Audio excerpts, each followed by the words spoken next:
Hello everybody! Scott may be here. Welcome back to Dangan Ronpa 2, Goodbye Despair. But not the main series. This is actually Dangan Ronpa If, the light novel slash novel in the game that you can read. The reason why I'm reading it is because I had done a first part and never ended up actually finishing it, so I decided I was going to try to finish it today. So let's get straight into it. I don't remember where we left off. I do remember what's happening, so let's get straight into it.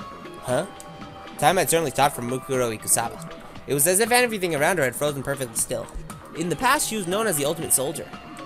She had experienced this feeling before during her time with the mercenary group Venvir, in situations where she was surrounded by a hopeless number of enemies within the jungle or in a desert ruin. The charging enemies seemed as if they were frozen in time, which allowed her to claim a decisive victory in all her battles. But this wasn't a battlefield, so why did this familiar sensation activate once again? In order to understand what happened, Mukuro slowly tried to access the current situation from within this frozen world. Junko and Mukuro are both children of despair. But Junko Inoshima, the true ultimate despair, harbors a far deeper darkness within her. Though their last names are different, Mukuro is Junko's older sister, connected by the bonds of blood. She's cooperated with Junko's hopeless plan and impersonated her under the pretense of participating in the killing game alongside her classmates. According to the plan, Mukuro was supposed to oppose Monokuma, who her sister was controlling, and be locked in a dungeon as punishment. Isolated from the others, she would then escape the dungeon and perform various acts intended to deprive the students of hope. That was the role she had been assigned. When Mukuro succumbed to his headache, Junko ordered her to see if the shock had caused him to remember anything that could make him a liability. He woke up as she was tending to him, so she made small talk with him, but she didn't notice any changes in his behavior. Until this point, she was certain that there shouldn't be any problems. Nothing could possibly go wrong. She stomped on Monokuma's like her sister ordered her to do, and flawlessly spoke the lines she was taught to memorize. Afterwards, she would fall through a trapdoor into the dungeon and remained isolated from the other students. That was her role. She hadn't done anything wrong. There was no problems. There were no problems. She repeated that to herself over and over like a silent prayer. But in that frozen moment in time, what she saw was not a trapdoor, but countless spears. One of them had skewered Makoto through his side. Why? Makoto? Why are there spears? Gungir? I would have died if I had moved. Did Junko mess up the plan? No, Junko would never mess up. Was she trying to kill me? Me?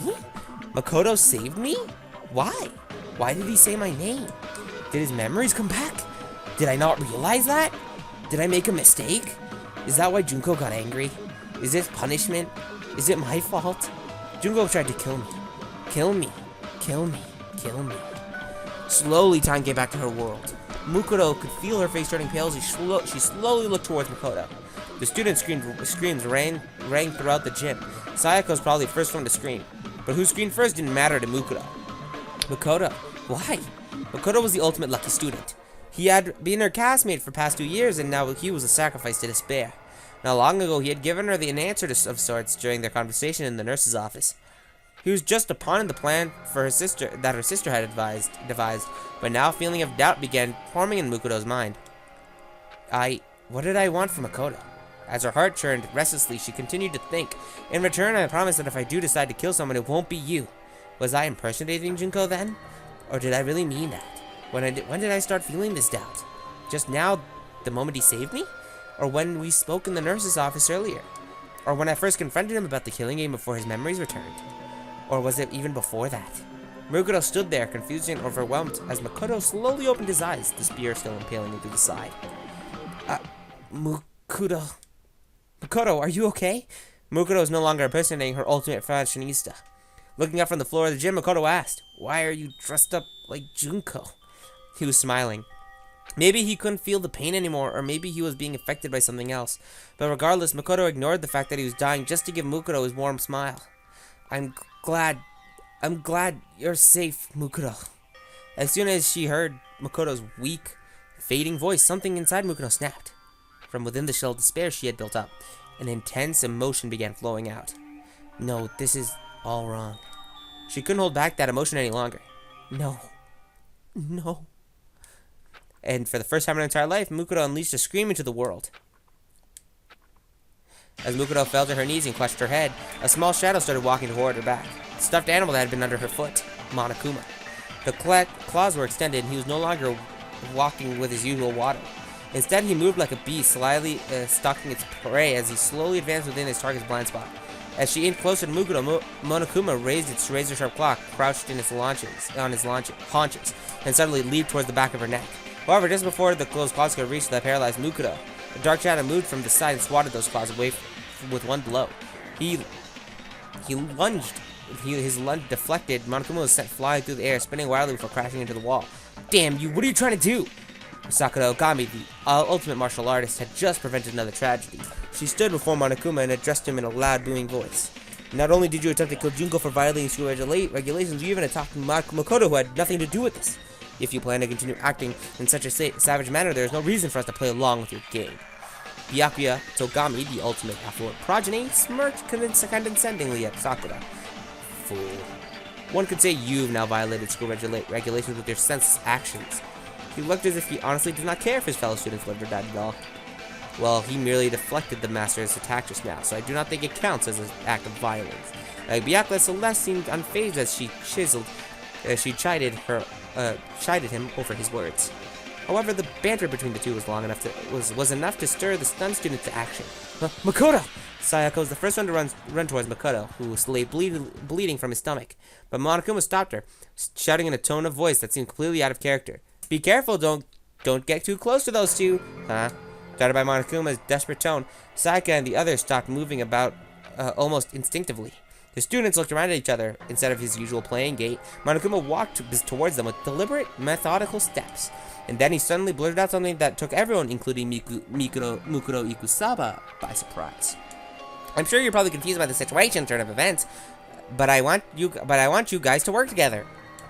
As Mukuro slowly turned her head towards Monokuma, he pointed at her head and yelled, Mukuro Ikusaba and her accomplice, Makoto Naegi, are the terrorists responsible for locking you all in this academy. Once again, time stopped for Mukuro, but at this time, she wasn't the only one affected. Everyone seemed to be frozen in shock. After a few seconds of silence, Asahina, the ultimate swimming pro, spoke first. Huh? You're kidding, right? I mean, Makoto is a terrorist? That's impossible. And who's Mukuro anyway? I mean, that's Junko. Monokuma began slowly explaining to Aoi. The real Junko must be imprisoned somewhere in this school. Worst case scenario, she might be killed. Mukuro must have researched which one of you would be easiest for her to impersonate and hid amongst you all pretending to be her. She was probably trying to make sure the killing game went smoothly.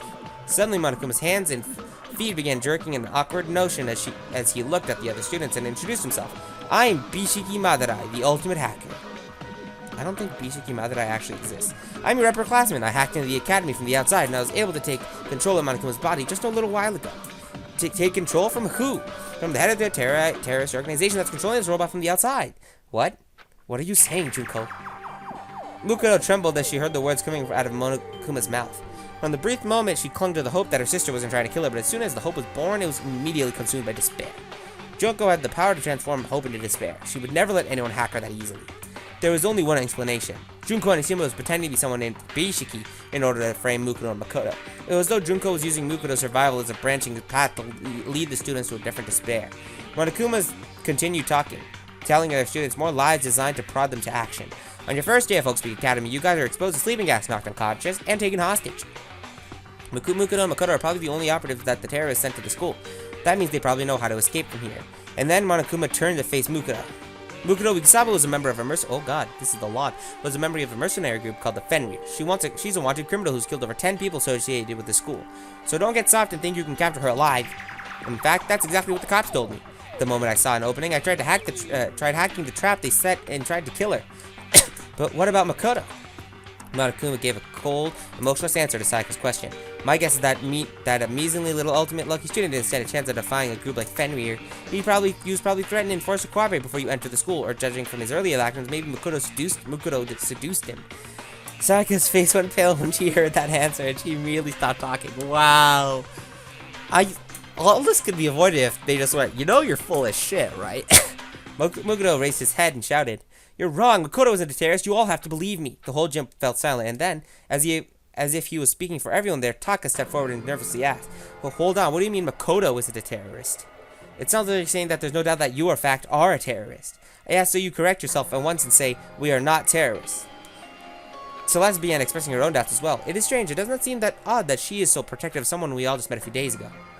Mukuro stood in silence. The other students' faces began to fill with suspicion and doubt as they realized they weren't looking at the real Junko and Nishima. Byakuya pushed up his glasses and began coldly pointing out what seemed to be out of place for him. I heard that fool Makoto, or whatever his name is, call you Mukuro instead of Junko. How would Makoto know that your name is really Mukuro if he had just met you not that long ago? That... I've also heard of Fenrir, continued Byakuya. As I recall, it's members who have a tattoo somewhere on their body. Incidentally, Byakuya put Mukuro into a calm state of mind. In hostile situations, her defensive reflexes as the ultimate soldier often manifested themselves. Mukuro's tattoo was on the back of her right hand. She wondered how she could hide this from the other students without also calling attention to it. But in the end, this concern was in vain. If the police records are true, she should have a tattoo right in the back of her right hand. As Monokuma freely divulged that information. Alright, cried Taka, show us the back of her right hand and she'll prove your innocence. Monokuma dispensed another unnecessary remark. Make sure you look real close, she might have covered it up with foundation. Junko had ordered Mukuro to hide her tattoo with foundation, so Monokuma information was entirely true. There was nothing Mukuro could do except to stay quiet. However, she wasn't staying quiet because her identity was about to be exposed. She was struck by the realization that her sister was completely serious about pinning this on her. Why the hesitation? Shouted the foolishly honest Taka. As my classmate, I have complete faith in you. From behind him, Hifumi Yamada, the ultimate fanfic creator, murmured to himself as the cold sweat ran down his cheek. Well, look at that. I guess this is what we call a checkmate, huh? Why don't you just fess up already, you fucking bastard? In contrast to Hifumi, although Wada, the ultimate biker gang leader, was royally pissed. Does anyone else realize that Makoto's bleeding to death right now? However, there were some students who were busy questioning Monokuma and said, Mukuro, hey, you're not coming to save us? Shouted Leon Kawada, the ultimate baseball star. You should hurry up and charge in here already. Monokuma looked at Leon and shook his head softly. The police can't help you right now. Not only are you guys hostages, it's possible that the entire school has been rigged with explosive and poisonous gas. I hacked into this Monokuma robot to investigate that myself. Then what about everyone on that DVD? What about everyone outside the school? About Sayaka? The memory of the DVD she was forced to watch yesterday still weighed heavily on her mind, but Monokuma didn't have a clear answer. I don't know about anything about any DVDs, but there's definitely terrorists causing havoc out here. Law enforcement around the world is in shambles trying to deal with this. That's impossible. Sayaka shuddered and collapsed to her knees. Sayaka. Next to her, Chihiro Fujisaki, the ultimate programmer, was unsure about what she should do. Behind her, two other girls stood silently. The first was Toko Fukawa, the ultimate writing prodigy. She seemed to be trying really very hard not to look at Makoto as he lay bleeding. The other was a quiet girl who hadn't talked about herself much, named Kyoko Kirigiri. Unlike Toko, Kyoko was watching everything intently, as if she were studying the scene of a crime. From Makoto's breathing patterns to suddenly changing in Mukuro's face expression, nothing was escaping her attention. Suddenly, Toko began nervously talking to Sakura. So anyway, let's just say that Mukuro woman, or whoever she was, is there as a terrorist. Hurry up and beat her to death or something. We don't know that yet. My fists do not mete out justice based on simple speculation. Sakura tried to get near Makoto to examine his wounds, but Monokuma stood in her way, shouting, "Don't come any closer!" That meant that Mukuro was the only one who could get close to Makoto. She had ended countless lives on the battlefield. She knew from experience. If she didn't treat Makoto's wounds, he would die. His wounds were not immediately fatal, but if he continued losing blood, he would eventually slip into shock and die shortly after. Please, you need to treat Makoto first. Absolutely not, said Byakuya, harshly interrupted Mukuro. If tying you up and examining the back of your right hand is our first priority. Hey, Makoto's in danger? Now's not the time for that, as Aoi said, as she cast a worried glance at Makoto. She was still having trouble understanding the situation and hadn't decided if Makoto was suspicious or not. Byakuya was about to snap back at her, but Mukuro's action stunned him into silence. She took a deep breath, and then Mukuro removed the blonde wig from her head. Where there were two long blonde pigtails only a moment before, were now short black hair. She cleared her face with all emotion, and then she spoke. Her voice rang throughout the gym. I'm not Junko Enoshima. My name is Mukuro Ikusawa. The student stared wide-eyed at her open confession. All she did was remove her wig and clear her emotions. But in doing so, the person that the students had recognized as Junko Enoshima vanished from their sight. The terrorist that had taken her place continued to speak in a calm, stoic tone. I helped lock everyone inside this academy. The confession on a seaside cliff moment has finally arrived, Hifumi blurted out. What? Wigs are against school regulations, Mukuro. As if stirred by their cries of excitement, the other students began clamoring amongst themselves. Huh, said Yasuhiro, so Makoto's wounds are, real? Does that mean the stuff about terrorists, whatever, is all real too? So everything that's happened this past few days wasn't a bunch of staged events? As the reality of all that situation began dawning on Yasuhiro, all Leon could say to him was, shut the hell up. But Byakuya just remained calm and addressed Mukuro in a condescending manner. What does your group want? If you were after the money, you would have already tried to negotiate with me. Of course I'd rather let them die than surrender to your ransom demands.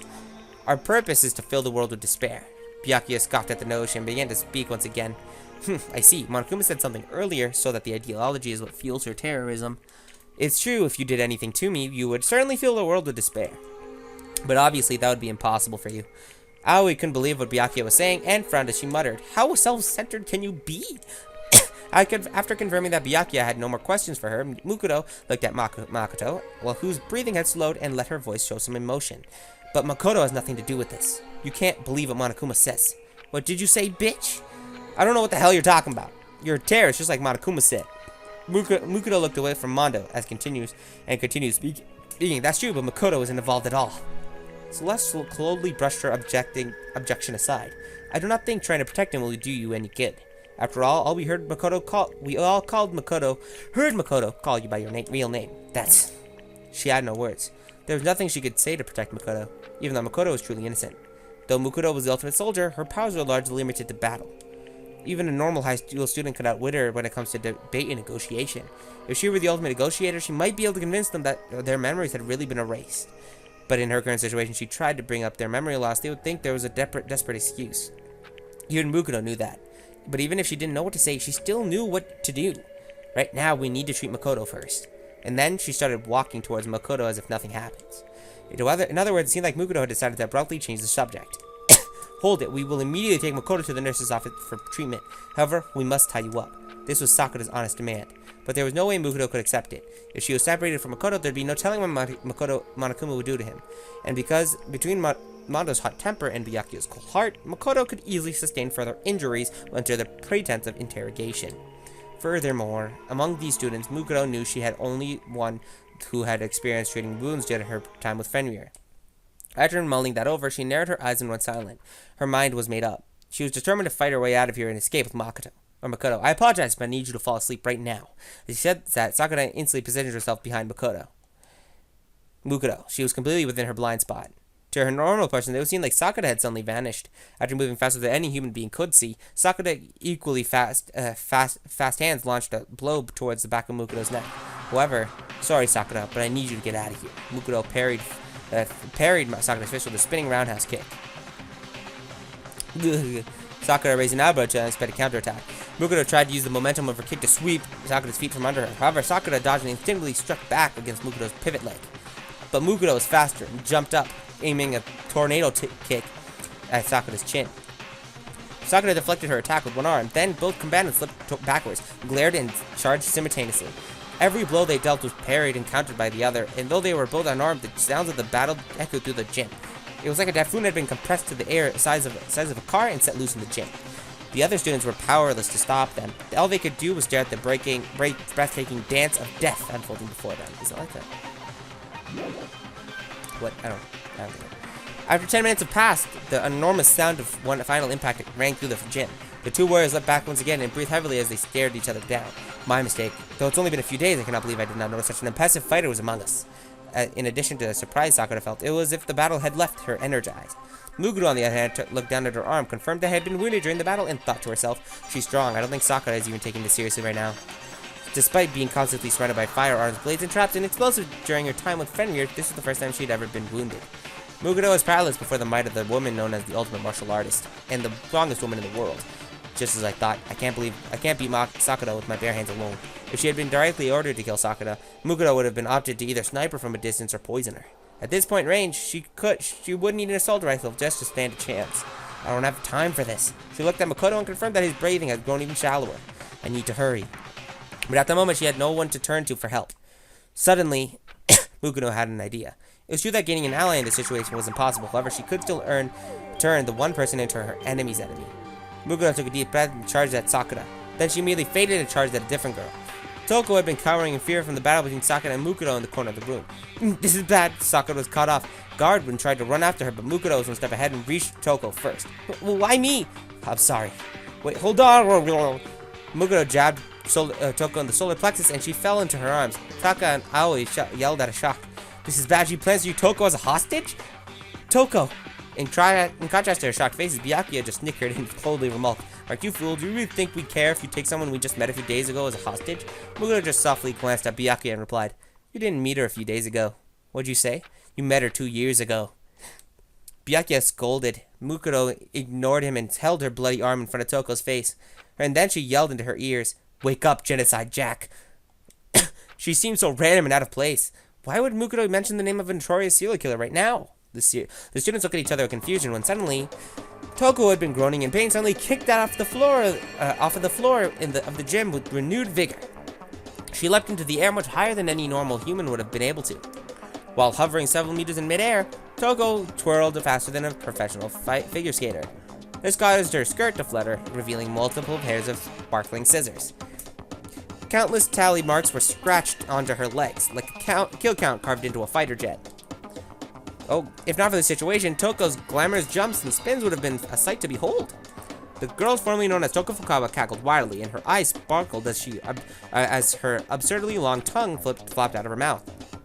You called for me and I appear. I've got a murder for IOU. A murder IOU for YOU.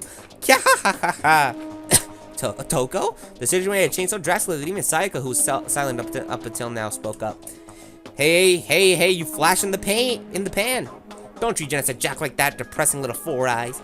That dirty girl doesn't bathe herself at all, so I gotta put in 5 times the effort to rub myself down in the shower. Yeek? Toko's sudden change of personality sent the students clamoring among themselves. Hey, Leon yelled. What the hell does that mean? Monokuma just shook his head. There are some things even I don't understand. The students continued to panic at the strange turns of events. Toko, now calling himself Genocide Jack, took out a set of scissors from under her skirt, snipped them with glee as she looked around the gym. Man, it's been a while since I've got to stretch my legs, so what are you guys gonna do here at the gym while I'm snoozing away? Having an orgy? Oh fucking god. I understand. I totally understand you guys need me to cut up your clothes so you can feel even naughtier. Yeah, right. Why the hell would I do that for you dumbasses? My scissors are only meant for cutting the supple, tender flesh of adorable boys. Genocide Jack was causing a ruckus, but when she saw Makoto lying on the floor, she tilted her head once again. Huh, Big Mac? You're, like, totally about to die. Big Mac. What's the deal? Did the world fill you with so much despair that you all came here to commit mass suicide? That's so hot, but why are you starting without me? Toko? Cried Aoi. Get a hold of yourself. Genocide Jack ignored Aoi and let her emotions run unchecked, jumping and dancing with excitement as she held her scissors. Ah, jeez, I wanted to stab Big Mac's side myself. This spot right here, where the ribs are kind of showing already. He's not even screaming right now, though. Well, what does that mean? Oh, well, maybe I can get used to the feeling of alienation instead. I have no idea what's going on anymore. This is all the alien's fault. Yasuhiro buried his head into his arms, but no one was paying attention to him. The student's attention was entirely focused on Genocide Jack. Using that to her advantage, Mukuro began sneaking over to Makoto. As she cautiously picked him up, she confirmed that his body temperature was starting to decrease. He still make it in there in time. Though she was carrying another person, Mukuro managed to soften the sound of her footsteps as she ran to the gym doors. By the time the students turned Mukuro over the door, it was already too late. She had managed to escape the gym with Makoto. However, not everyone was unaware of what Mukuro was doing. Monokuma saw her movements out of the corner of his eye, but chose not to tell the students. And one other person, Kyoko Kirigiri. She saw Mukuro carry Makoto away, but did not inform the others as she watched them leave in silence. As everyone wrestled with their own personal thoughts and speculations, Host Peak Academy began walking a path towards a completely different chaos. And this is where we're going to end for the day. I'm pretty tired, and so much reading is making me feel death on the inside. So thank you guys for watching. In the next episode, we're going to hopefully get through more of this light novel. Thank you guys for watching or listening. Scott Maybe out. See you guys next time.